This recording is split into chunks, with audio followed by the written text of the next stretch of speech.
Okay guys, magandang umaga. Welcome back na naman sa ating YouTube channel at sa ngayon ay magre-repair nga pala tayo ng ganitong klaseng water pump na submersible pump. At ang issue nga pala nito guys ay ang lakas umugong.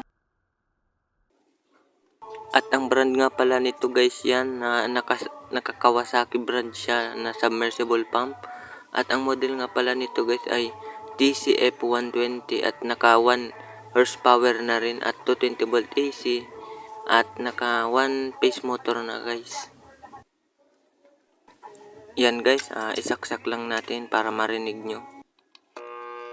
Yan guys, kung maririnig nyo ang lakas ng ugong. Kung bago ka pa lamang sa aking YouTube channel, huwag kalimutang pindutin ang subscribe button at pati na rin ang notification bell para updated ka sa mga video na aking ina-upload. Maraming salamat. Alisin lang natin guys yung kanyang cord para hindi makasagabal sa ating pag-repair.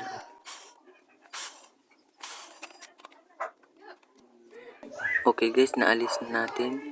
Alisin naman natin yung takip sa ilalim, yung takip ng propeller.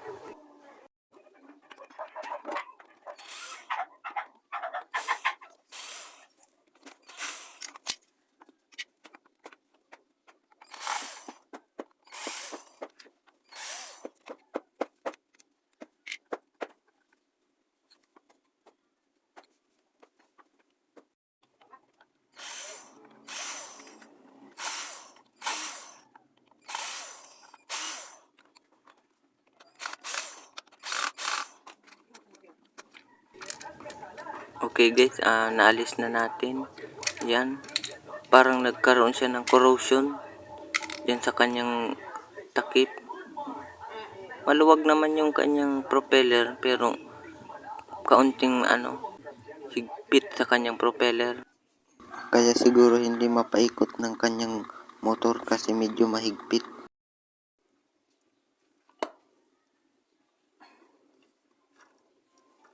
Okay guys, i-testing natin, isaksak kung kaya niyang paikutin kahit kaunting mahirhigpit.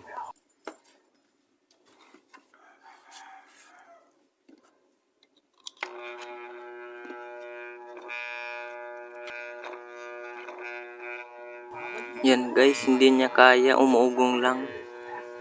Umiikot ng kaunti.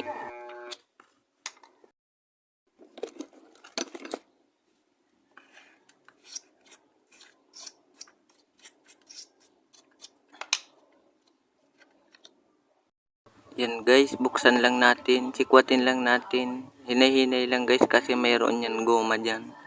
Yung kanyang seal para hindi pumasok yung tubig. Okay guys, yan, nabuksan na natin. Ang laki ng kanyang motor.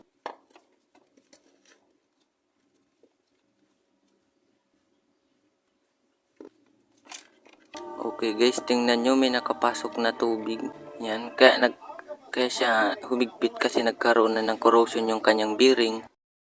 Okay guys, buksan na natin para malagyan na natin ng langis yung kanyang bearing.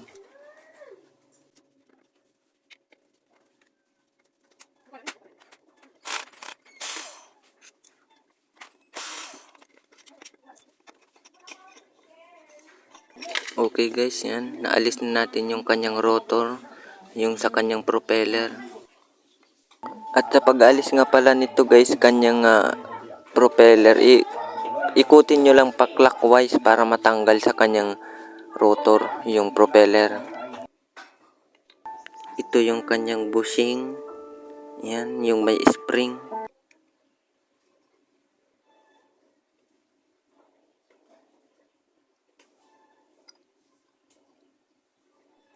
At yung kanyang rubber cap.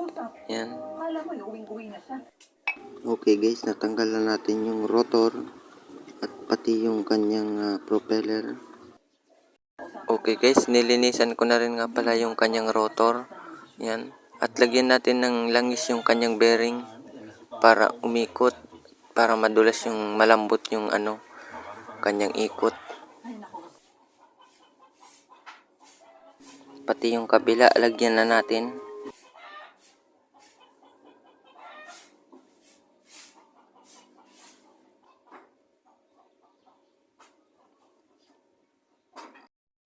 Okay guys, ikabit na natin yung kanyang rotor sa kanyang sa cover ng ating stator.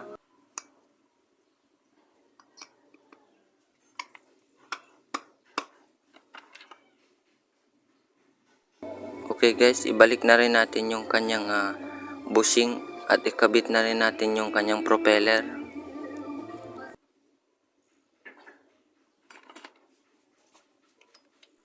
Iikot lang natin yung propeller pa counterclockwise para humigpit.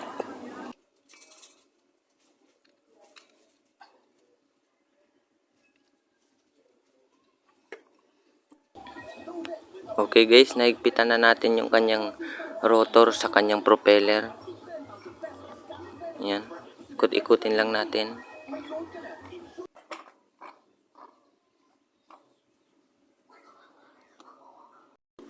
Okay guys, ikabit na natin yung rotor sa kanyang stator para matesting natin kung kaya niya nang paikutin.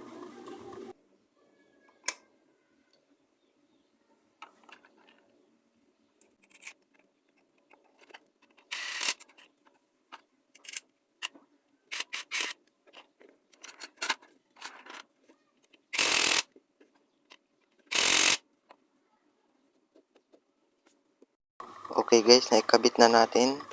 Ikabit naman natin ang kanyang cord para itesting natin kung kaya niya na bang paikutin.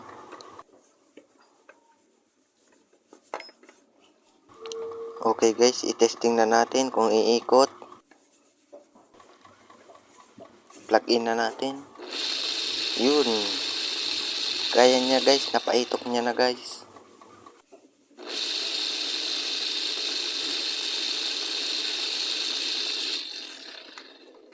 Okay guys, naayos na natin.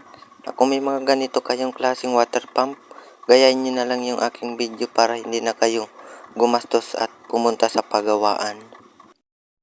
Okay guys, ikabit na natin yung kanyang rubber para walang gap at para walang makapasok na tubig.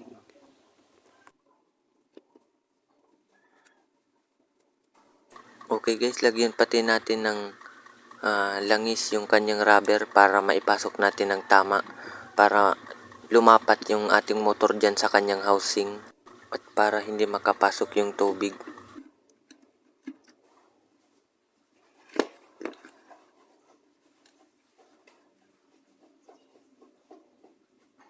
Okay guys, naipasok na natin yung kanyang motor. Yan, lumapat siya, lapat na lapat.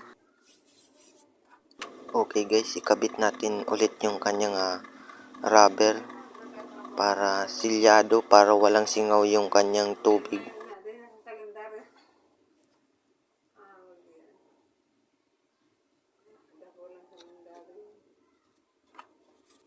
At ikabit na rin natin guys yung kanyang mga takip.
Okay guys, naikabit na natin.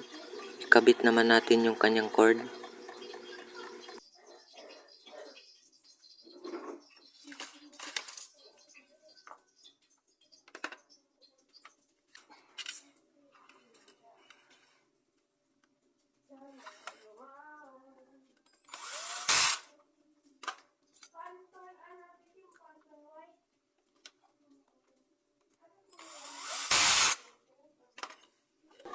Okay guys, naikabit na natin lahat. Testing naman natin kung gumagana. Yun, guys, ang lakas. Narinig nyo tumunog na siya at gumagana na. Okay guys, ititest na natin sa labas. Yan, itesting na natin. Yan, isaksak na natin kung gumagana ba. Yan, ang lakas. Yan guys, nilagyan ko nga pala ng ayan, plastic bottle yung kanyang mismong labasan ng tubig para di mabasa yan dyan yung ating saksakan. Kasi pag wala, ang lakas ng tumatalsik yung tubig. Yan guys, sa may mga water pump dyan na ganito klase lang ang kanyang issue, gayahin nyo na lang para di na kayo magastos papunta sa paggawaan. Yan, okay guys, sana nakatulong ang video na ito sa pag-repair ng ganitong klaseng submersible pump. At kung bago ka pa naman sa aking YouTube channel, huwag kalimutan pindutin ang subscribe button at pati na rin ang notification bell para updated ka sa mga video na aking ina-upload. Maraming salamat. See you next time.